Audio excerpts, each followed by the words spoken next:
ಎಲ್ಲರಿಗೂ ನಮಸ್ಕಾರ. ರೇಣುಕಾ ಮನೆ ಅಡುಗೆಗೆ ಸ್ವಾಗತ. ಇವತ್ತು ನಾವು ಬೆಟ್ಟದ ನೆಲ್ಲಿಕಾಯಿನ ಉಪಯೋಗಿಸಿ ರುಚಿಕರವಾದಂತಹ ಚಿತ್ರಾನ್ನ ಮಾಡೋದು ಹೇಗೆ ಅಂತ ನೋಡ್ಕೊಳ್ಳೋಣ.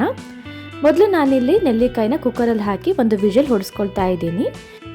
ನಾನಿಲ್ಲಿ ಚಿತ್ರಾನ್ನಕ್ಕೆ 3 ನೆಲ್ಲಿಕಾಯಿಗಳನ್ನ ತಗೊಳ್ತಾ ಇದ್ದೀನಿ. ಒಂದು ವಿಷಲ್ನ ಹಾಕಿಸ್ಕೊಂಡಿರೋದ್ರಿಂದ ನೀವು ನೋಡ್ತಾ ಇರ್ಬೋದು, ತುಂಬ ಸುಲಭವಾಗಿ ನೆಲ್ಲಿಕಾಯಿಯಿಂದ ಬೀಜನ ಸಪ್ರೇಟ್ ಮಾಡ್ಕೋಬಹುದು. ಬೆಟ್ಟದ ನೆಲ್ಲಿಕಾಯಿ ಹೇರಳವಾದ ವಿಟಮಿನ್ ಸಿ ಹೊಂದಿರೋದ್ರಿಂದ ಕೂದಲಿನ ಮತ್ತು ಚರ್ಮದ ಆರೋಗ್ಯಕ್ಕೆ ಇದು ತುಂಬ ಒಳ್ಳೆಯದು. ಇದರ ಕೆಲವು ಉಪಯೋಗಗಳನ್ನು ಮುಂದೆ ವಿಡಿಯೋದಲ್ಲಿ ಹೇಳ್ತಾ ಹೋಗ್ತೀನಿ. ಇವಾಗ ನಾನು ಯಾವ ಸೈಜಿಗೆ ಬೇಕೋ ಆ ಸೈಜಿಗೆ ಬೆಟ್ಟದ ನೆಲ್ಲಿಕಾಯಿನ ಚಿಕ್ಕದಾಗಿ ಕಟ್ ಮಾಡ್ಕೊಳ್ತಾ ಇದ್ದೀನಿ. ನೀವು ನಿಮ್ಗೆ ಇಷ್ಟ ಬಂದಂಥ ಸೈಜ್ಗೆ ಕಟ್ ಮಾಡ್ಕೊಳ್ಬಹುದು. ಇವಾಗ ಒಗ್ಗರಣೆ ರೆಡಿ ಮಾಡ್ಕೊಳ್ಳೋಣ. ಒಂದು ಪಾತ್ರೆಯಲ್ಲಿ ಸುಮಾರು 4ರಿಂದ 5 ಟೇಬಲ್ ಸ್ಪೂನ್ ಆಗುವಷ್ಟು ಎಣ್ಣೆ ತೊಗೊಂಡಿದ್ದೀನಿ. ಎಣ್ಣೆ ಕಾದ ನಂತರ ಸಾಸಿವೆ, ಕಡಲೆಬೇಳೆ, ಉದ್ದಿನಬೇಳೆ ಹಾಕ್ಕೊಳ್ತಾ ಇದ್ದೀನಿ. ನಂತರ 4 ಹಸಿಮೆಣಸಿನ್ಕಾಯಿನ ಉದ್ದವಾಗಿ ಕಟ್ ಮಾಡಿ ಹಾಕ್ಕೊಳ್ತಾ ಇದ್ದೀನಿ. ಈಗ ಬೇಯಿಸಿಟ್ಕೊಂಡಿರೋಂತಹ ಬೆಟ್ಟದ ನೆಲ್ಲಿಕಾಯಿನ ಹಾಕ್ಕೊಂಡು ಮೇಲೆ ಕರಿಬೇವು ಹಾಕ್ಕೊಂಡು ಸ್ವಲ್ಪ ಬಾಡಿಸ್ಕೊಳ್ತಾ ಇದ್ದೀನಿ. 2 ನಿಮಿಷ ಒಗ್ಗರಣೆಯನ್ನು ಹಾಗೆ ಮಂದ ಉರಿಯಲ್ಲಿ ಗ್ಯಾಸ್ ಮೇಲೆ ಇಡೋಣ.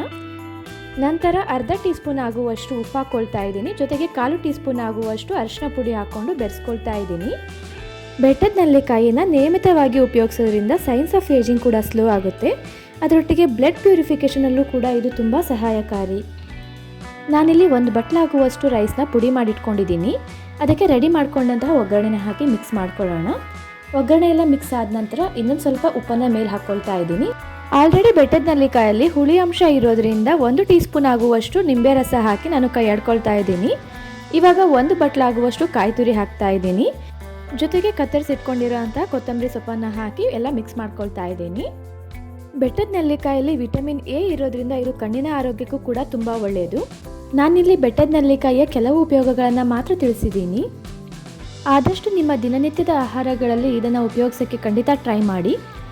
ನೀವಿಲ್ಲಿ ನೋಡ್ತೀರಾ ಅಂತಹ ಬೆಟ್ಟದ ನೆಲ್ಲಿಕಾಯಿನ ಉಪ್ಪಿನಕಾಯಿ ಮಾಡೋದು ಹೇಗೆ ಅಂತ ಕೂಡ ನಾನು ವಿಡಿಯೋದಲ್ಲಿ ಹಾಕಿರ್ತೀನಿ. ಅದನ್ನು ಕೂಡ ಖಂಡಿತ ಚೆಕ್ ಮಾಡಿ. ಈ ರೆಸಿಪಿ ಇಷ್ಟ ಆಗಿದ್ದಲ್ಲಿ ಚಾನಲ್ನ ಸಬ್ಸ್ಕ್ರೈಬ್ ಮಾಡಿ, ಲೈಕ್ ಮಾಡಿ ಹಾಗೂ ಖಂಡಿತ ಶೇರ್ ಮಾಡಿ.